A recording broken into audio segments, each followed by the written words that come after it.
Asia cup 2025 Pakistan اور India کے درمیان بہت ہی زبردست میچ دیکھنے کو ملا۔ اگر ہم بات کریں پاکستان کی تو پاکستان نے ٹاس جیت کر پہلے بیٹنگ کرنے کا فیصلہ کیا، جو کہ فیصلہ تو ان کا تو بہت ہی اچھا تھا۔ فیصلہ سلمان علی آغا نے بیٹنگ لی تو لی، ٹھیک ہے، لیکن اچھا پرفارم بھی کرنا چاہیے، لیکن جو کہ پاکستان نے بہت ہی اچھا پرفارم نہیں کیا۔ پاکستان کی ساری ٹیم ڈھیر ہوگی، 9 وکٹوں کے نقصان پہ 127، کوئی بھی اچھا پرفارم نہیں کر سکے۔ سہیل فرحان نے ایفرٹ کی، فرحان نے، لیکن بہت زیادہ بولوں پہ انہوں نے 44 بولوں پہ 40 رنز بنائے۔ اگر ہم بات کریں تو شاہین افریدی نے بہت ہی اچھا سکور کیا۔ اگر شاہین افریدی 16 گیندوں پہ 33 رنز نہ لگاتے اور 5 چھکے نہ لگاتے تو ہو سکتا تھا کہ پاکستان 100 سے نیچے ہی پاکستان کی آل ٹیم آؤٹ ہو جاتی اور پاکستان صرف 70 80 90 سکور ہی کر پاتی، لیکن شاہین کی وجہ سے انہوں نے 33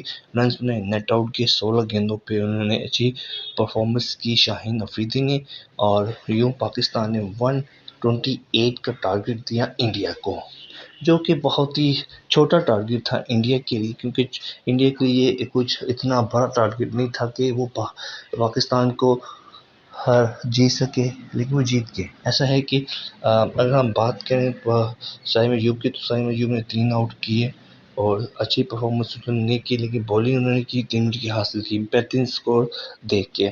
دوستو پاکستان تو ہار گیا، انڈیا ون بائی 7 وکٹ سے۔ دوستو یہاں پہ ہم آپ کو ایک اور بات کریں، جب ٹاس ہوئی تھی تو سلمان علی آغا اور انڈیا کے کیپٹن نے شیک ہینڈ سلام نہیں کی تھی، ہاتھ نہیں ملایا، بنا ہاتھ ملائے ایک دوسرے سے نظریں ملا چلا کے وہاں سے گراؤنڈ سے نکل گئے۔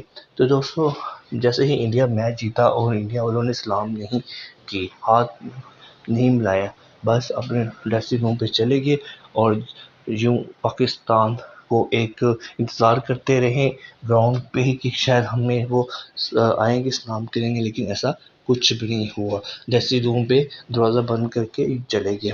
دوستو بہت ہی اچھا نہیں کیا، کیونکہ کھیل اپنی جگہ پہ اور سیاست اپنی جگہ پہ، تو یوں پاکستان تو ہار گیا اور انڈیا کے پوائنٹس بھی 2 مل گئے۔ پاکستان کے اس ٹائم ایک میچ ہارے اور ایک جیتے ہیں۔ دوستو آپ کیا اپنی رائے ہمیں لازم بتائیے گا، کیونکہ شاہین نے تو اچھا پرفارم کیا، لیکن شاہین نے بالنگ پہ اچھا پرفارم نہیں کیا، ایسی بیٹنگ پہ۔